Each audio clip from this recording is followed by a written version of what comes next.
wildlife trader na huli sa pagbenta ng exotic birds through online. So yun po yung ating pag-uusapan sa video ito. Mapagpalang araw mga kahabi, welcome po sa ating YouTube channel.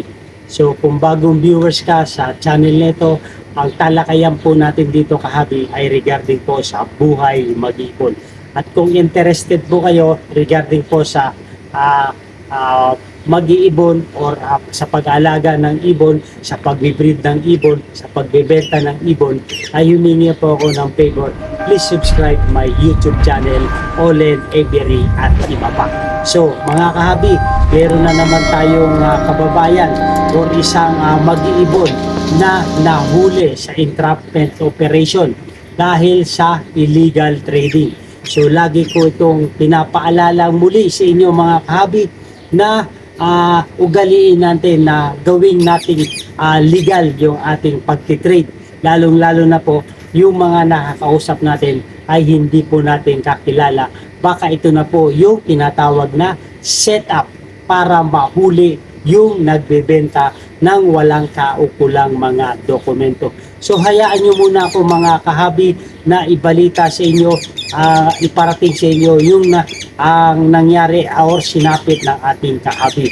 So wildlife trader na in Pasay City for selling exotic birds online. So nagbenta po ang ating isang kababayan, isang mag-iibon ng exotic birds through online. Pasay City in coordinated effort of combat illegal wildlife trade operatives of the Southern NCR Maritime Police Station o yung tinatawag na MARPSTA arrested one individual on July 7, 2025 for violation of Republic Act number 9147 o ito yung tinatawag na Wildlife Resources Conservation Protection Act in front of convenience store in Pasay City. So mga kaabi, bago lang, mga nakailang araw lang dahil nung July 7 lamang po ito nangyari. Siya po ay nakasuhan ng Republic Act 9147 o yung illegal trading. Lagi naman ito yung kinakaso sa mga nag-illegal trade. Section 27, yung illegal trading. Ito yung Wildlife Resources Conservation Protection Act. Ito po ay nangyari sa in Pasay City sa tapat ng convenience store. So siguro itong sa aking opinion lang itong ang nagbebenta ng itong species ay na mataan or nabigyan ng info kaya po siya na entrap.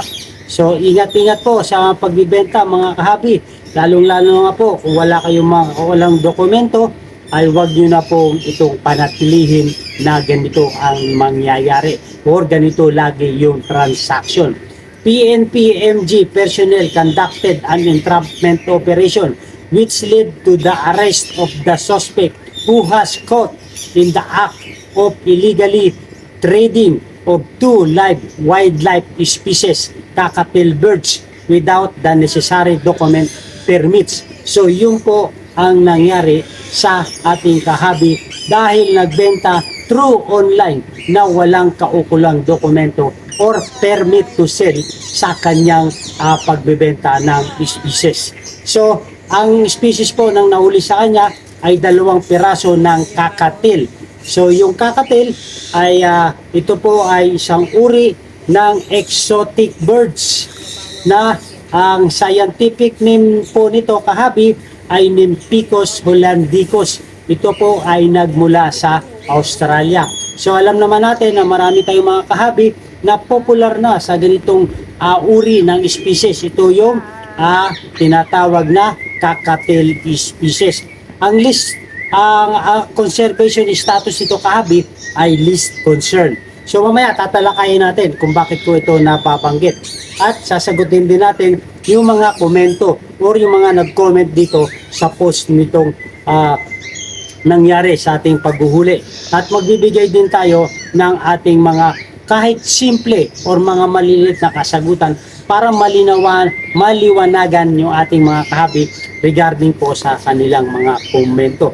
So ito po ay ang Hollandicos Limpicus Hollandicus na kakatil ay isa pong least concern ayon sa IUCN category. At ito po ay non-CITES. So tuloy po tayo.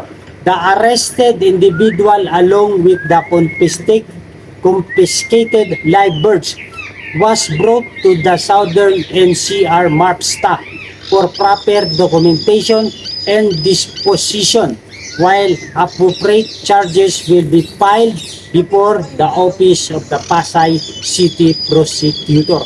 So ito pong nahuli natin ay mayroon siyang kakaharapin na kaso at maaari pa pong magmulta dahil sa kanyang paglabag sa RA 9147 Section 27. Ito yung illegal trading.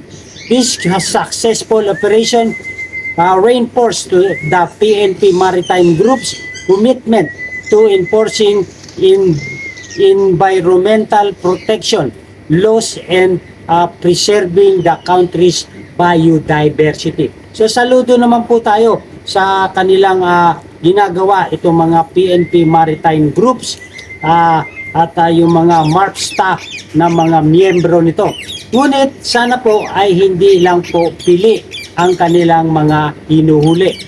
Marami po sa atin, mga lantaran na, kitang-kita na, pero nakakapagtaka bakit hindi sila nahuhuli. So ayaw naman nating siraan yung kanila, ang sa atin lang ay yung pagtatanong dahil sa kanilang mga kaganapan. So ganun din mga kahabi, pakinggan naman din natin yung komento ng ating mga kahabi at bigyan din natin ng reaction yung kanilang komento.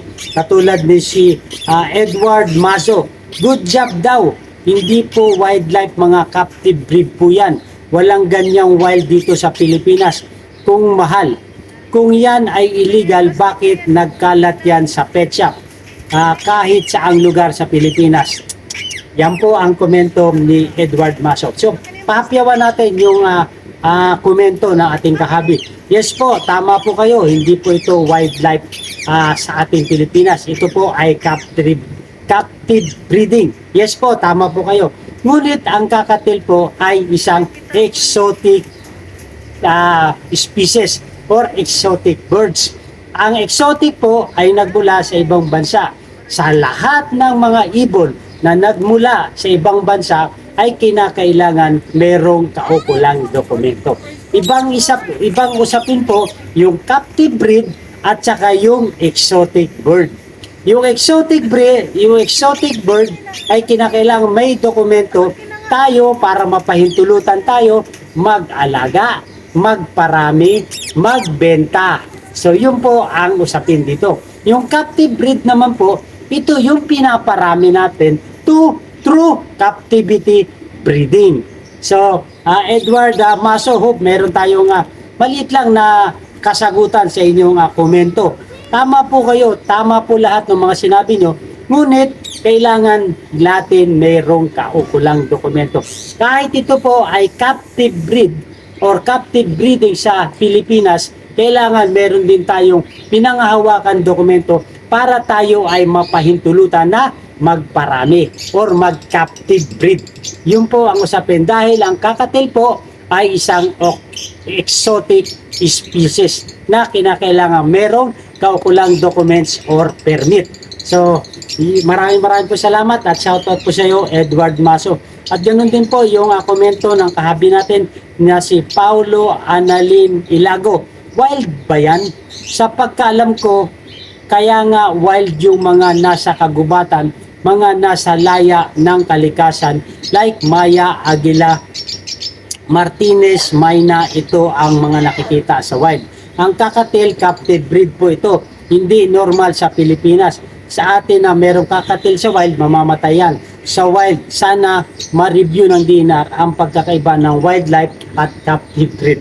So, paglilinaw lo, tama din po kayo, Paulo Annalyn Ilago, pero bibigyan natin ng konting kasagutan ang inyong komento. Yung usapin natin dito, yung wildlife trader na huli sa pagbebenta ng exotic birds. Hindi po usapin dito, kahabi, kung saan mabubuhay ang isang species, kung sa wild o sa captive breed. Iba po yung usapin sa wild, kung ito ay nabubuhay sa wild, kung ito ay mabubuhay sa wild, kung pakakawalan sa wild, at yung captivity breeding. Ang usapin po dito ay nahuli ang isa nating kahabi or isang mag-ibon dahil sa pagbibenta niya ng exotic birds. Nagkataon lang na yung exotic birds ay isang kakatil na species. Ito yung Hollandicus, Nymphicus hollandicus. So yun po ang usapin. Nagbenta siya ng walang kaukulang dokumento.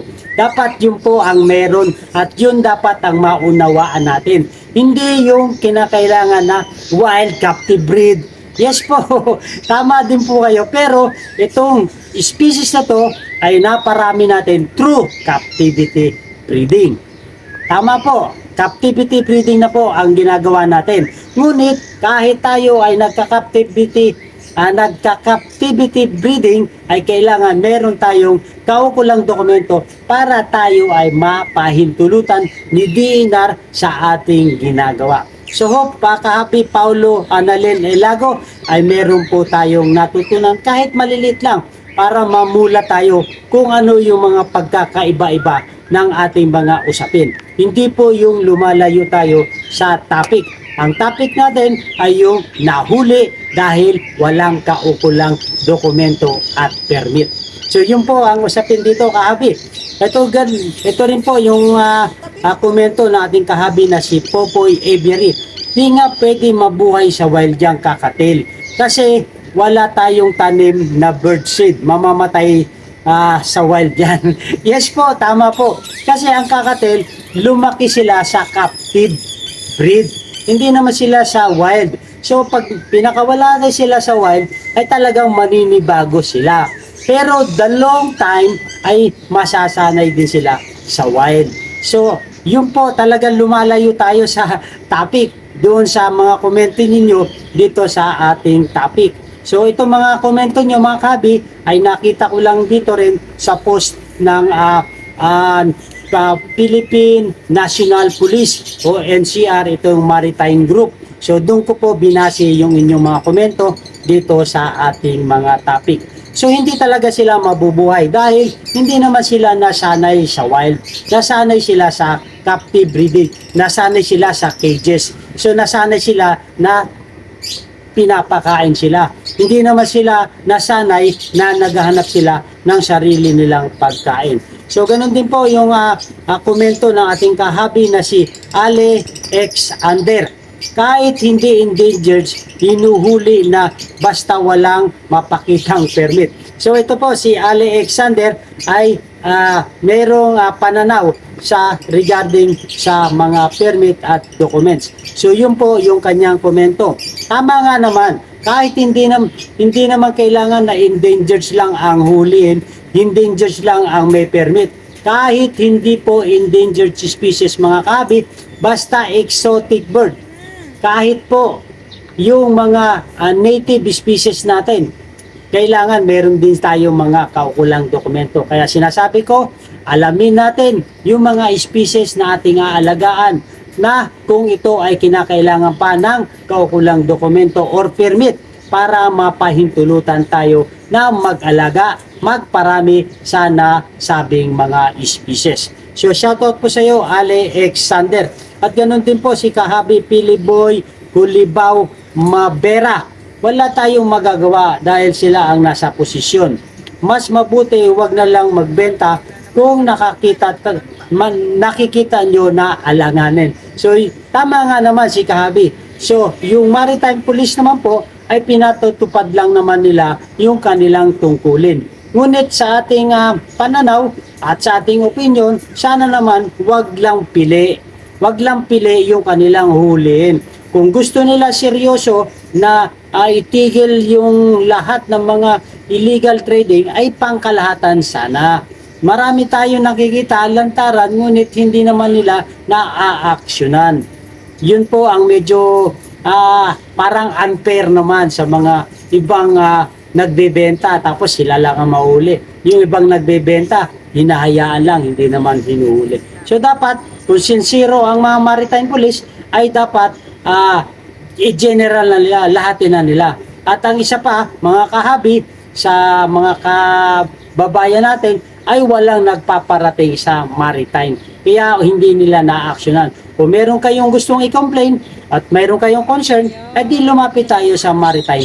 At sigurado naman ay a-actionan nila yung ating mga concern at yung ating mga complaint.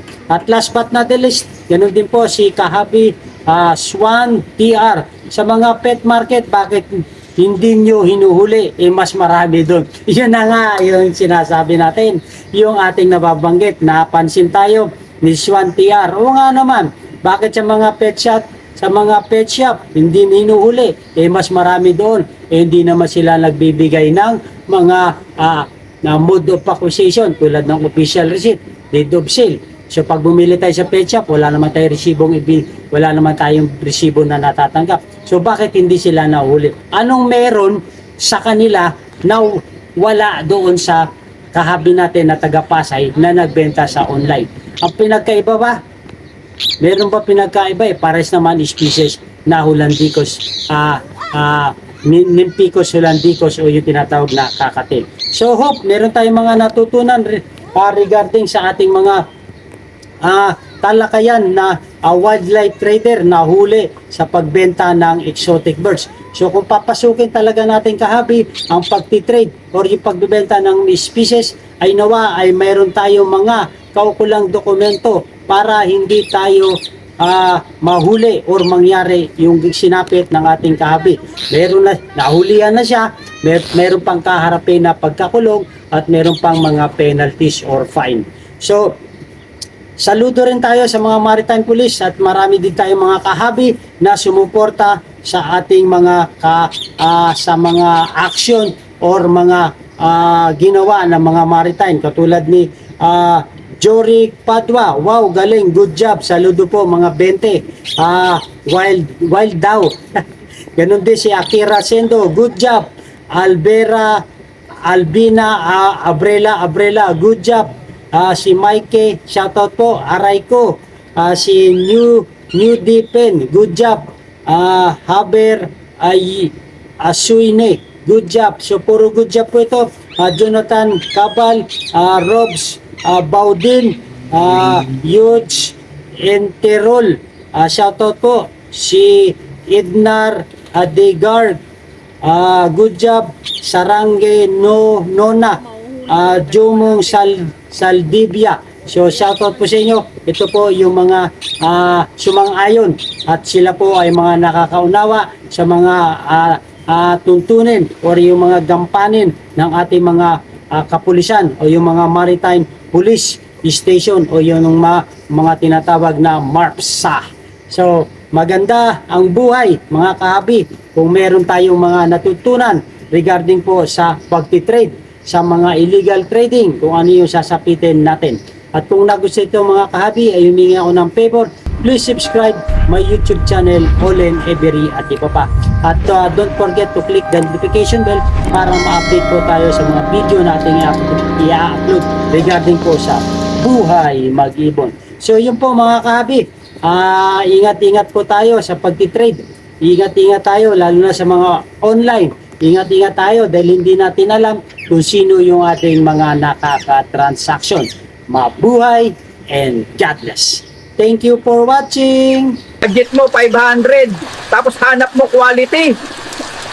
Walang ganong boss. Uma noite convocou, talvez cê tá ocupo, pô. Uma noite convocou, talvez cê tá com